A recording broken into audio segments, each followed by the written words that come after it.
Assalamualaikum warahmatullahi wabarakatuh. Selamat pagi anak semuanya. Anak yang sehat-sehat, anak yang manis. Tentunya pada hari ini kita akan lebih semangat lagi. Semangat. Alhamdulillah masih semangat. Ya.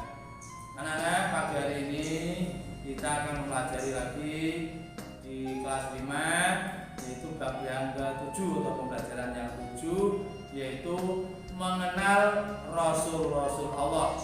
Nah, jangan sampai kita tahu, kita sebagai orang iman harus kita tahu siapakah utusan Allah atau Rasul-Rasul Allah itu. Mari kita pelajari dengan sebaik-baiknya. Namun anak-anak, sebelum kita menginjak pada materi kita, sebelumnya kita tetap diawali doa dulu. Mengapa anak-anak? Supaya pembelajaran kita akan lebih mudah dan lebih bermanfaat semuanya ya. Mari kita berdoa. Silakan sikap berdoa dipersilakan. Bismillahirrahmanirrahim. Raditu billahi rabban wa bil islami dinan wa bi Muhammadin nabiyya wa rasulah. Rabbi zidni ilma warzuqni fahma. Amin ya rabbal alamin. Ya, assalamualaikum warahmatullahi wabarakatuh. Anak-anak yang manis, kita jumpa lagi pada pagi hari ini. Semuanya sehat? Alhamdulillah. Kita akan melanjutkan pelajaran dari yang kemarin, yaitu dengan judul Mari mengenal Rasul-Rasul Allah. Mengenal Rasul-Rasul Allah. Kita pahami dulu anak-anak. Apakah pengertian Rasul itu? Ya. Rasul adalah seorang laki-laki pilihan Allah yang diberi wahyu. Ya. Saya ulang, Rasul adalah seorang laki-laki pilihan Allah yang diberi wahyu. Jadi kita meyakini adanya Rasul merupakan bagian rukun iman yang ke-4. Karena rukun iman ada berapa semuanya? Ada 6. Ya, iman pada Allah, malaikat Allah, Allah, Rasul, hari kiamat, dan qada dan qadar. Yang 6. Ya. Kita pada pagi hari ini akan membahas rukun iman yang ke-4, yaitu mengenal Rasul-Rasul Allah. Sehingga kita akan tahu Rasul itu siapa dan apa tugasnya, jumlahnya berapa. Nah, kita bahas satu persatu. Ya. Oke. Rasul itu atau nabi untuk apa atau diutus? Diutus itu diperintah. Cara basa Jawa ini dikongkon. Diperintah atau dikongkon. Misalnya kamu dengan orang tua, kalau diperintah itu jangan dikongkon. Kalau dikengken bapak itu salah. Kalau diutus bapak, nah, utusan. Jadi utusan itu artinya perintah. Nah, untuk apa Nabi dan Rasul itu diutus atau diperintah oleh Allah? Yaitu untuk membimbing manusia ke jalan yang benar. Ingat, selama dalam Rasul-Rasul itu diutus di dunia, pada waktu itu manusianya berkelakuan tidak benar. Bahkan rusak semuanya. Sehingga perlunya ada Allah mengutus Rasul. Untuk memerintahkan Rasul untuk membimbing manusia. Agar manusia itu menyembah Allah atau menuju jalan yang benar. Tidak mengalami kesesatan. Kalau tiada Rasul, tentunya manusia akan mengalami kesesatan. Maka zaman sebelum Rasulullah atau Nabi Muhammad lahir, waktu itu dinamakan zaman jahiliyah. Apa artinya zaman jahiliyah? Zaman kebodohan. Setelah Nabi Muhammad Rasul Muhammad lahir di dunia, akhirnya membawa kebenaran, sehingga di zamannya tidak zaman jahiliyah lagi, namanya zaman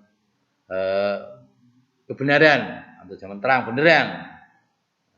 Itulah tugas Rasul untuk membimbing manusia ke jalan yang benar. Anak-anak yang manis-manis semuanya, tentunya Nabi dan Rasul itu sama apa beda? Jelas, Nabi dan Rasul itu beda. Ya. Tapi ada samanya. Nabi dan Rasul persamanya sama-sama diutus oleh Allah untuk menerima wahyu, ya. Untuk membimbing manusia ke jalan yang benar. Itu persamaannya. Jadi sama-sama utusan Allah untuk semuanya bisa menerima wahyu. Nah. Terus ada perbedaannya? Ada perbedaan antara Nabi dan Rasul, yaitu satu, bahwa Nabi sama dengan artinya dengan orang Rasul tadi, yaitu orang lelaki menerima wahyu, sama-sama menerima wahyu. Tetapi kalau Nabi hanya untuk dirinya sendiri, tidak untuk disampaikan pada umatnya. Sehingga Nabi tidak memiliki sifat tabligh, tidak memiliki sifat untuk wajib untuk menyampaikan. Tetapi kalau Rasul memiliki sifat tabligh, sifatnya artinya harus menyampaikan. Nah, itu makanya perbedaan di situ. Kemudian Nabi cara menerima wahyunya itu dengan cara mimpi, melalui mimpi.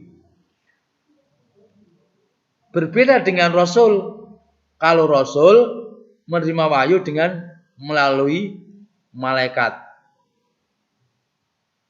disampaikan oleh malaikat. Itu Rasul. Nah, makanya berbeda dengan Nabi. Kalau Nabi itu menerima wahyunya dengan cara menerima lewat mimpi. Lewat mimpi. Kemudian dari jumlahnya saja sudah berbeda. Kalau Nabi jumlahnya semuanya ada 124.000. Jumlah Nabi itu ada 124.000. Sedangkan Rasul jumlahnya lebih sedikit dibanding dengan Nabi. Rasul itu jumlahnya 312. Sedikit ya? Sedikit. Tidak ada 1.000, tidak ada.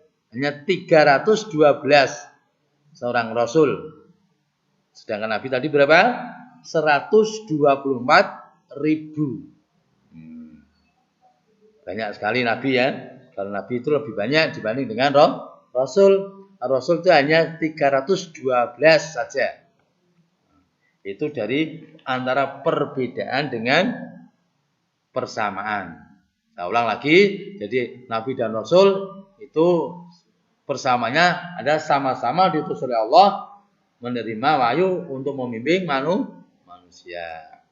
Di perbedaannya, kalau Nabi menerima wahyu lewat mimpi, sedang Rasul lewat malaikat.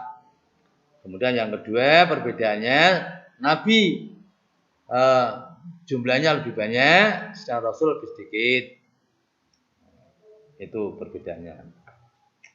Kemudian anak-anak, Nabi dan Rasul yang harus kita imani ada berapa? Ada 25 yang harus kita percaya dan kita imani. Jumlahnya ada 25. Walaupun jumlahnya itu banyak, kita imani hanya 25 tok. Makanya harus hafal. Ya. Satu Nabi Adam, Idris, Nuh, Hud, Soleh, Ibrahim, Lut, Ismail, Ishak, Yakub, Yusuf, Ayub, Zulkifli, Su'aib, Musa, Harun, Daud, Sulaiman, Ilyas, Ilyasa, Yunus, Zakaria, Yahya, Isa, Muhammad. Nah, itu hanya 25. Itu harus dihafalkan karena apa anak-anak? Jangan sampai yang diimani itu hanya 25 tidak hafal. Kalau kita suruh menghafalkan semuanya kan susah. Tadi ada berapa? 124.000. Nah, kan susah itu suruh menghafalkan. Nah, Rasulnya 312 ya. Kalau sudah menghafalkan semuanya susah. Makanya yang dihafalkan, yang diimani hanya 25 saja.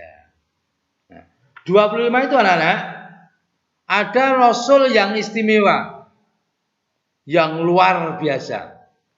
Dibanding dengan 25 tersebut, masih ada 5 yang istimewa, seperlimanya saja.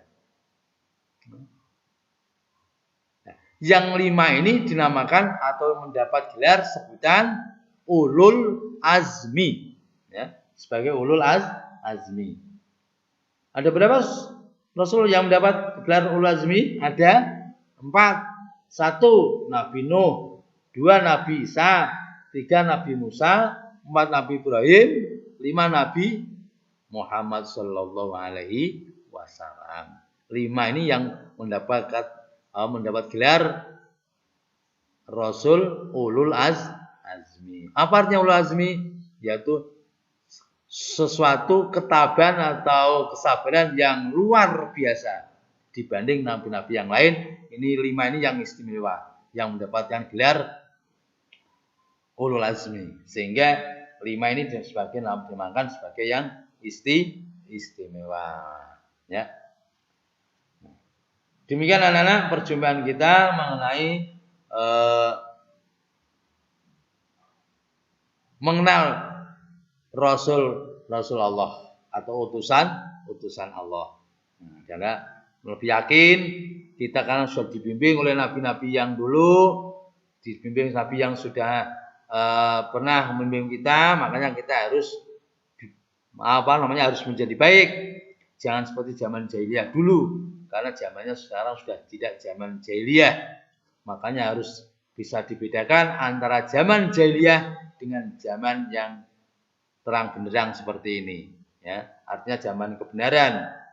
Zaman kebenaran ini artinya zaman setelah Rasulullah Muhammad SAW diutus ke dunia. Oleh karena itu, anak-anak akan lebih paham dan akan lebih mantap.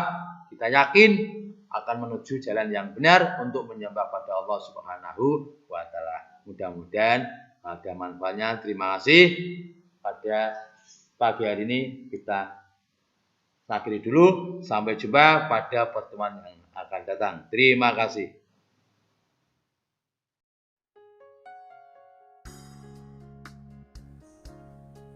Anak-anakku semuanya yang sehat-sehat dan masih semangat, tentunya pagi hari ini waktunya sudah tidak mencukupi lagi. Ya, kita akan akhiri dulu pembelajaran kita. Yaitu kita hafalkan ada berapa tadi yang kita pelajari?